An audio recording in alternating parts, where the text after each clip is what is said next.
Hey everybody, Tim and Miranda here. Another episode of Umbrella Academy, Season 2, Episode 6, A Light Supper.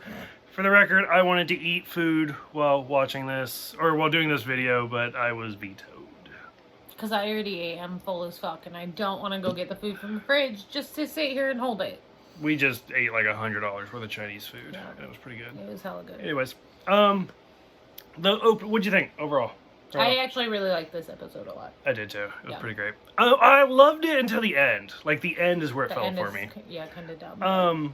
So right off the top, seeing Allison and all the flashbacks, it was okay. When she landed and everything, and I mean, couldn't talk for a while.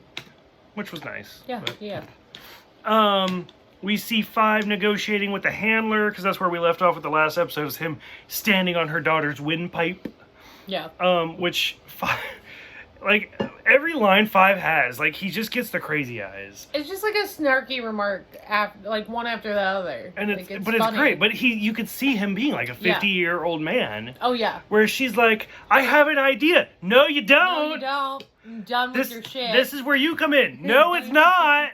Like, he's really well done. So, I want to look up other stuff with that kid. That actor. Just see if he's snarky and everything, or if it's this. That'd be great. This episode is also known as A Light Supper of Klaus's Bulge. Again. Because holy shit. Again, when you see Klaus in this episode, like the first time that you see him, he's doing yoga, and it's just in his crotch, underwear. right there in your face. Even Ben is just like... Can you please stop? Please put on some clothes. And we had the conversation of, like, do you think Klaus is a top or a bottom? He's a bottom. I mean, I was kind of like maybe verse, but this episode looked like some bottom training going on. So, got that. I loved the scene where Chestnut is like, prove your powers. How do you do that? Yeah, that's true. And then they go to the store, and she's basically just stealing. I'm sure she got all that shit for free. Yeah. Because she's like they walk in and the dude's like, you guys aren't welcome here. And she's like, I heard a rumor you let him try on any suit that he wanted. Rumor has it. No, you're wrong. He can try on. Totally the line. Wrong Go back line, and watch it. Wrong line. And then it slowly boils out of control, which I've brought up before. Yeah. Like, you know, if I would be the most, like, I'd be the worst person. It doesn't matter what my power is. If I had a superpower, it could be the dumbest fucking power. And you would overuse it. And I would somehow ruin the world with it. But, like, if I had the power of, like, I could make anybody do whatever I wanted just by saying rumor has it. I heard a rumor. Then, yeah, no. I don't even know. I'd say I'd go to jail, but guess what? I'd get myself out, too. Yeah. So, mass orgies. So, they get done shopping and stuff, and she gets a dress, and then they walk by that diner. The sit-in diner. Yep, the sit-in diner. And they go in, and the guy starts telling them to get their black asses out. And she is like, I heard a rumor you shut your mouth. And then she asks for black coffee. And then he's pouring it, and she's like, more. And it's slowly spilling, like it's spilling over the cup, and it's boiling fucking hot coffee, so it's burning his hand. And Ray basically has to pull her off, like, to stop her, so that they can just leave, because his hand gets all burnt and stuff. So, she does overdo it. Yep. Which, I mean, she said she's gone almost 3 years without using her power. And, like, because, when was the first time she did? Oh, it's when Raymond was getting beat. Yeah. It was the first time she'd used her power in, like, 3 years. I heard you walked away. I heard a rumor you walked away, yeah. Rumor has it you walked away. Oh my god. I heard a rumor you fucking said it right. Nope. See, you don't have powers. We see Dave go to Klaus's mansion, which is still a super sad story. But this one I'm interested in because Klaus has changed the timeline. Yeah. Because Dave was supposed to enlist after Kennedy. The day after Kennedy got shot. But now he is enlisted before Kennedy. So maybe he'll go to a different troop. Maybe he won't die. But if he goes to a different troop, he probably won't meet Klaus. Probably. So, I don't know, all sorts of stuff going on there. Yeah. How did he change the timeline? So, I like that. The handler goes and seeds the Swedes. A lot of molestation going on that one. With the weird smoke that you can tell is totally CGI. And the lavender. And, like, I don't know, it just seemed weird, like, how CGI'd the smoke was. Because it never moved. It stayed exactly where it needed to. Yeah. Or the steam, I guess. I don't know. I'm kind of over the whole handler storyline. I think the Swedes are the worst part of this season. Because this is actually the first time that we actually hear them talk. Mm-hmm. Halfway through the season. Yep, is when the handler is talking in Swedish to them about killing Diego.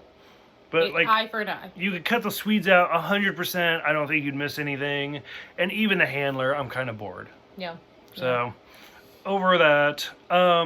Probably the best scene of the entire episode, the reason this episode got ranked so high for me, I gave this like a 9, was because I related to Allison at the dinner so table. Much.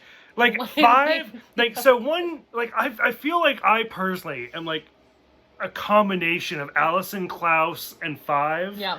Because you got like the snarky gay side, you have the secret, a 50-year-old man in a young body. And then just the bitch side of Allison, where he's like, "Oh, we don't want to show our powers anymore. I heard a rumor you punched yourself in the face."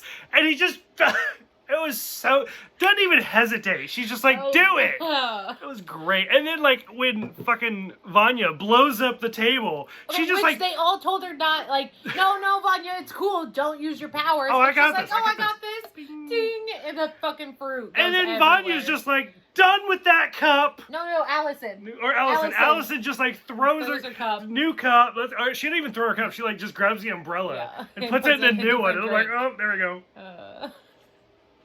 Check, please. We're in a fucking abandoned restaurant. And then also Luther getting up and ripping open his shirt. Look what you did to me. And then he, like, their dad is just like, what does he call him? Little one or something. He makes a comment on his clothes, like his socks or something. With the culottes. Yeah, little one with the culottes. And I was like, and it's, I don't know. Maybe and Luther just stands there looking like a fucking idiot. I don't know. Maybe it's because 5 is like 60 years old. Maybe. But I loved their scene together. Yeah. Where even Hargraves calls him an old man. Because 5 is like, technically I'm older than you at this point. Yeah. So, and Hargraves is like, I wouldn't get kids. And he's like, you and me both. And I don't know, I like that moment. Yeah. It was a touching moment. We see Elliot tortured. So we said earlier, like, I don't like the Swedes. I find the Swedes the most useless they don't plot really point have for this one. To do with Elliot is only slightly better than the Swedes because the Swedes just piss me off because they don't do anything. Yeah. Elliot is so useless that I actually forget he's a character. Yeah. Until like this, where he's tortured and killed. It's really amusing, like any scene that he's in with everybody though, because they basically are telling. Okay, they just ignore him. You're useless. We're just using you for your loft. Like. That's about it. Like the Swedes actually annoy me how useless they are. Yeah. Elliot is just you just ignore him. Yep.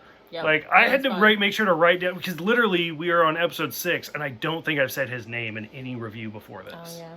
Which is weird because we should have brought up the parfait thing a couple episodes ago. Oh no, the tuna mold. Oh, he's making moldy tuna. It's a tuna mold.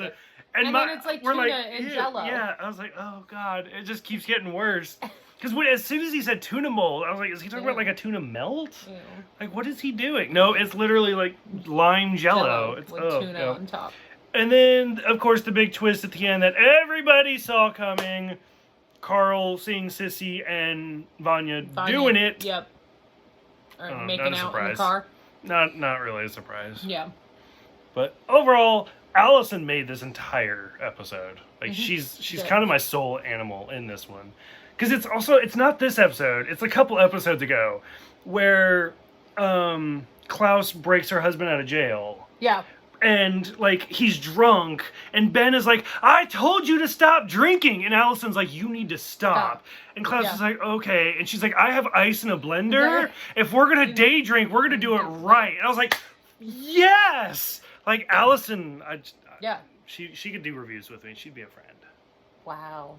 I'm just getting pushed to the curb, you guys. Bye. Bye. Sorry about your reviews. I wonder if Charlotte even watches these. I hope that Charlotte watches I hope so, too. Hi, Charlotte. Love you. Sorry about your praise. Ooh, sorry about your praise. So overall, loved it. What'd you think? I really did like this episode a lot. A lot. I don't see any big twists coming up in 7, 8, 9, 10 in the next 4 episodes. Probably not. Because that was like the thing for season 1 is big twist. Leonard, first Vanya has powers, and then Leonard is a secret villain. I don't see any big twists coming up. I don't see anything crazy, no. Yeah, so maybe more baby Bogo. But okay. Closing thoughts? Anything? Eye for an eye? No, I don't know what that means. So we will see you guys next time for Ooga for Ooga!